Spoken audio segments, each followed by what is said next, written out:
Влизам в напълно случайен български Майнкрафт сервер без никаква идея какво ме очаква. Спалнах се в някакво трудно проходимо място, насред шубраци и първата ми мисъл беше само една. Трябва да се махна от тук и то много бързо.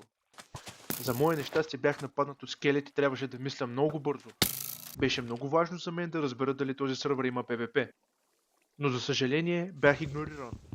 Изкачването по тази планина беше бавно и доста мъчително, но се оказа, че това е по-лесната част. В един момент нямаше на къде да ида и трябваше да слизам наобратно долу. Тази овца си го получи, защото бях доста гладен и ми трябваше вълна за легло. За съжаление трябваше и още няколко да убия. Тук си помислих, че ще бъда нападнат от вълк, но той просто искаше да вземе овчицата. Все пак взех мецето и избягах. Бях да открия още животни и реших да ги убия, защото не се знаеше отново кога ще видя храна, а и нощта наближаваше. Като играч, който не е играл от поне 10 години, изобщо нямах представа, че вече не можеш да си направиш легло от различни видове вълна. И за съжаление, овцете все пак трябваше да го отнесат цялото това нещо.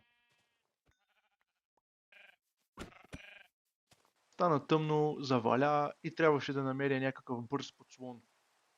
За съжаление, моя подслон се наводни, но все пак един играч реши да ме съветва да напиша мап в чата. Естествено, в началото не открих името си на картата, тъй като ми излезна това.